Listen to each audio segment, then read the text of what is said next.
Olá pessoal, tudo bem? Sejam muito bem-vindos a mais um podcast da Cria Valor, em parceria com o nosso querido Daniel Gil, nosso economista, onde a gente vai trabalhar nessa semana um pouco brevemente o relatório Focus, que foi a pauta da reunião da semana passada, e vamos falar de um tema muito relevante que tem vindo bastante à tona com nossos clientes e parceiros sobre a questão do crédito de carbono. Então eu já passo a palavra para o Daniel aí para começar esse nosso breve bate-papo. E aí, de novo, reforçando, comentem aqui embaixo, essa questão do crédito de carbono foi uma das demandas que surgiram ao longo da semana. Então, sempre que tiver algum assunto pertinente, alguma dúvida que a gente possa estar contribuindo aqui, contem com a gente, comenta aqui embaixo, manda no nosso Instagram, a gente vai de pronto responder. Daniel, bom dia, vamos lá. Bom dia, tudo bem, Márcio? Como vai? Bom, só uma questão rápida sobre o Boletim Focus, que foi divulgado ontem, na segunda-feira. Eles são os dados da semana passada, dos dados do dia 17. Ele aponta uma inflação para o ano de 2025 um pouquinho maior, né? Ele já está apontando 5,8%, maior que a projeção da semana passada. Isso, então, gera uma expectativa ruim em termos de inflação para a economia para esse ano de 2025. As empresas vão ter que se ligar nessa questão, seus custos, como é que vão fazer as suas projeções, principalmente custos, né? Que é o que vai impactar no dia a dia das empresas. O dólar se mantém com uma projeção de 6%, a taxa Selic se mantém com uma projeção alta de 15% ao final do ano, e o PIB também se mantém mais ou menos no mesmo padrão, de 2,04% de crescimento. Se você tem uma taxa de juros a 6 e uma projeção de Selic a 15, não acredito que o PIB vai desempenhar 2%, né?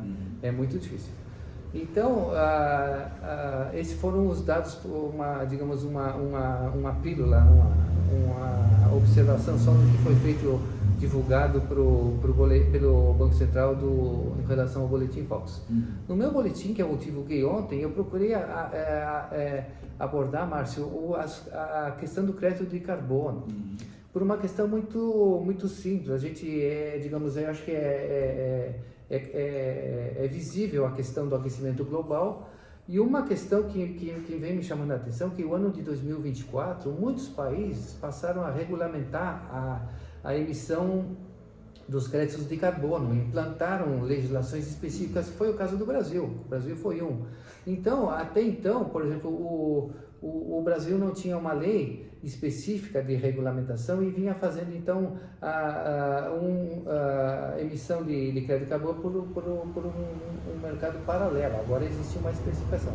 E a tendência é que isso melhore os desempenhos do crédito de carbono nos mercados. Então, eu tenho dados desde 2021 sobre os créditos de carbono no mercado americano, e o que me chamou a atenção nesses 5, eu vou botar 4 anos, porque o 2025 apenas a gente só tem 3 semanas de mercado financeiro, não tem uma base grande. Mas o que mais me chama a atenção, e foi um tópico do que nós abordamos na semana passada, a questão do cálculo da dispersão, é que a dispersão nesses 4 anos dos preços, em relação ao preço do crédito de carbono, vem caindo muito. Então, por exemplo, lá em 2021, a dispersão era 10%, 10,89%. Isso quer dizer que tem uma oscilação muito grande. Em 2024, essa dispersão caiu para 5%, a metade. Isso quer dizer que, então, a variação do valor do crédito de carbono, ela reduziu muito. Então, o mercado está mais regular, mais estável para a questão. Embora o preço mais alto se deu em 2023, especificamente em agosto. E se a gente pegar, por exemplo, agora essas 3 semanas de janeiro, a dispersão referente ao preço do crédito de carbono é 1%. Então, está muito estável esse preço. E a tendência com essas regulamentações do mercado é que o mercado, eu vejo como uma valorização a partir de agora do crédito de carbono, porque vai ter uma legislação em vários países, inclusive no Brasil. Então vai ser muito mais fácil as empresas desenvolverem projetos, entrarem no mercado financeiro para se capitalizarem com créditos de carbono, enfim. Então, eu acho que é um mercado muito promissor. Então, E é uma alternativa para o empresário também que se ficar atento com relação a essas soluções, já que a gente tem, né, uma projeção aí de um cenário que vai impactar em custos, né, para esse empresário.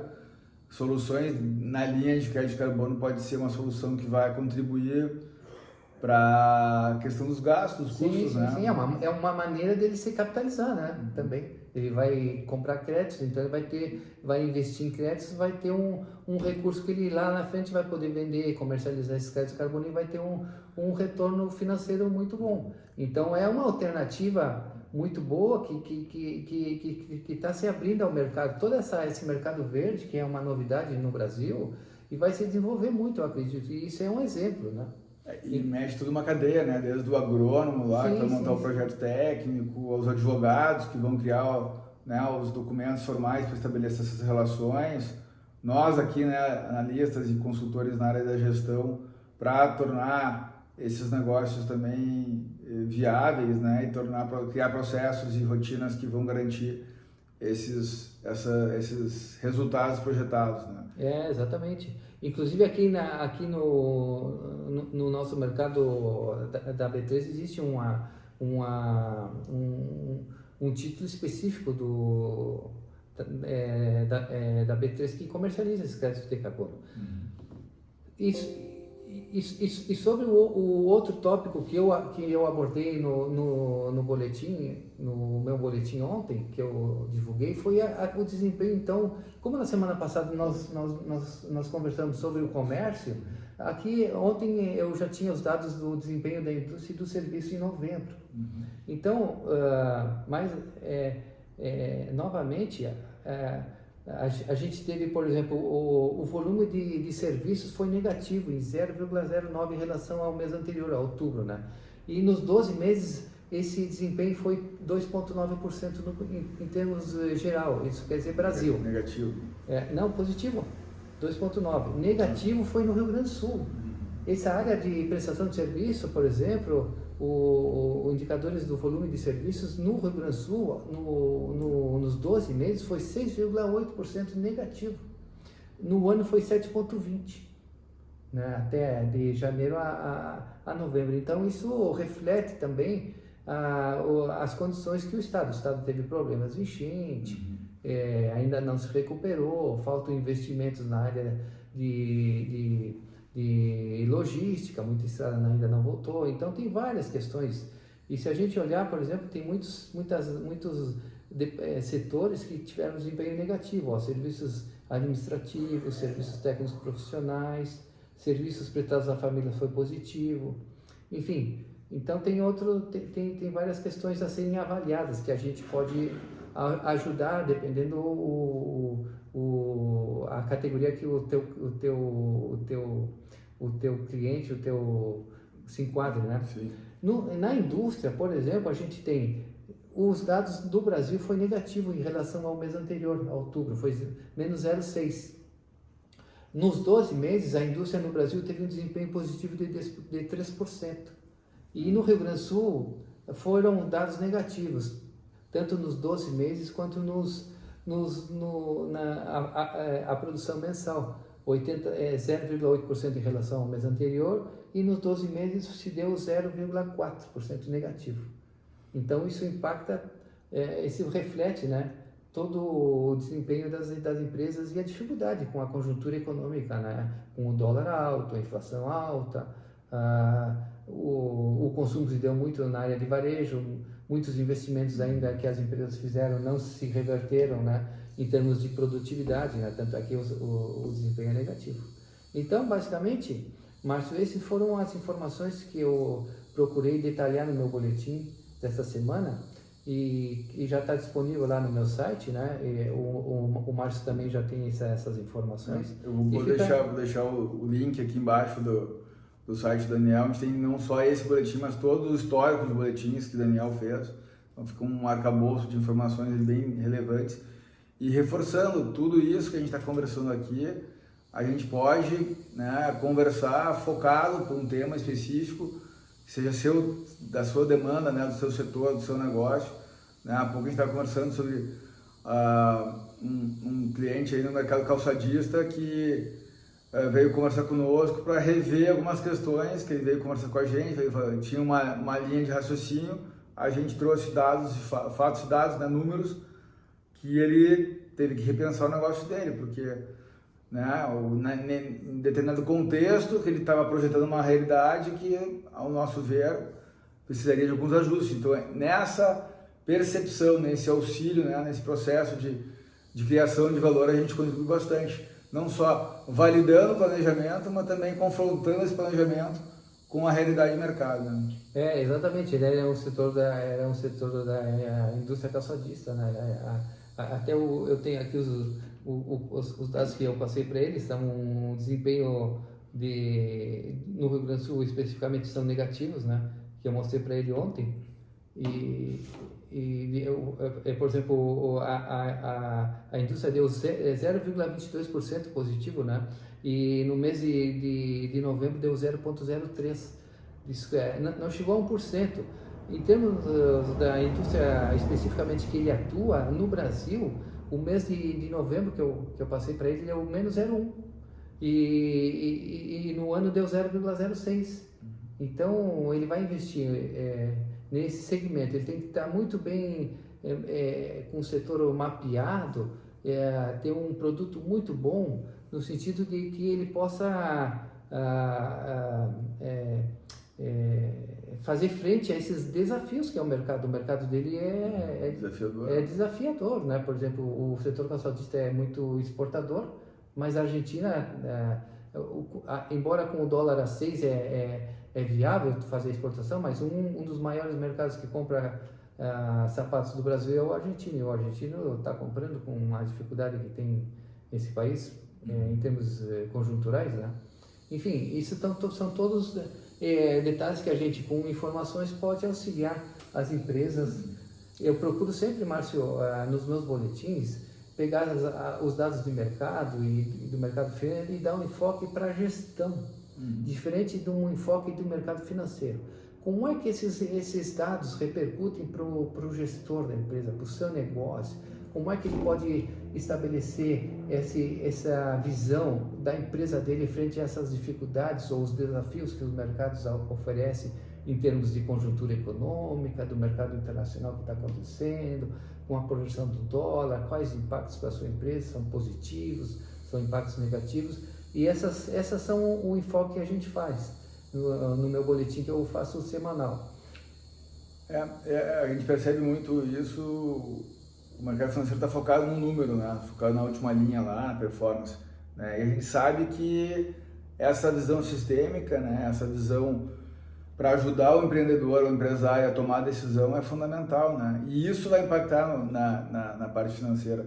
Mas tem toda uma complexidade prévia, né? Não só de questão de cultura, de pessoas, conflito de gerações, e tudo isso, se a gente não controlar através de alguns indicadores internos, tu acaba sendo pegado de surpresa, né? Então a gestão preventiva, os controles, os indicadores, né? Os nomes bonitos que a gente vê aí, os modismos de KPIs, OKRs, né? Os indicadores e metas, estão aí para ajudar, né? Então contem com a gente aí nesse sentido, e reforçando esse momento de planejar, de estudar, ler o mercado. Até março desse ano a gente vai estar oferecendo a valores simbólicos cursos, palestras, workshops, exatamente para ajudar o empresário a alinhar a comunicação com foco em resultado, alinhar a turma, né, dar uma direção, dar um foco, mostrar como é que está o mercado e o que a gente tem que fazer para realmente criar valor nos próximos meses. Então, se tu me permite, Márcio, uma das questões que ajuda muito essas informações de números, tanto da parte interna da empresa e principalmente da parte externa, é o momento. A empresa está no momento, por exemplo, é um momento para investir, para segurar investimento, né? Expansão da empresa então essa combinação de informações externas com as informações internas gera digamos, um suporte muito bom, muito importante para o gestor tomar suas decisões, definir se precisa fazer um investimento naquele momento, se pode deixar para depois, o que ele pode, que ações ele pode definir, né? Então, é com esse enfoque que a gente procura canalizar todas essas informações nesses boletins que eu faço as publicações, para ajudar o empresário e o empreendedor, né, com esse foco de estabelecer conceitos e gerir a sua empresa conforme for as tendências do que o mercado apresenta. É isso aí, acho que tá bom por hoje, né? Espero que vocês tenham aproveitado aí, foram tratados aqui assuntos relevantes, né? E ficamos por aqui. De novo, reforço aqui a importância da interação conosco, comentem, critiquem, deem sugestões. A gente está aqui para criar valor. Então, Daniel, deixo tuas palavras aí de encerramento e até o próximo encontro. Obrigado, Márcio, mais uma vez pela companhia e a disponibilidade de contribuir com esse trabalho, né? Só uma pequena observação, a gente faz 4 publicações mensais, né? Então eu procuro sempre no primeiro boletim, que é na primeira semana, falar sobre o Boletim Focus, que eu dou mais ênfase ao Boletim Focus, que são as projeções do mercado para a economia, para a conjuntura nacional. Na segunda semana que eu publico o segundo boletim do mês, eu procuro dar ênfase mais nos indicadores de inflação que são divulgados. Então, na segunda semana eu já tenho essas informações detalhadas e costumo passar à frente no sentido de demonstrar em termos de custos, né, que a inflação reflete para as empresas.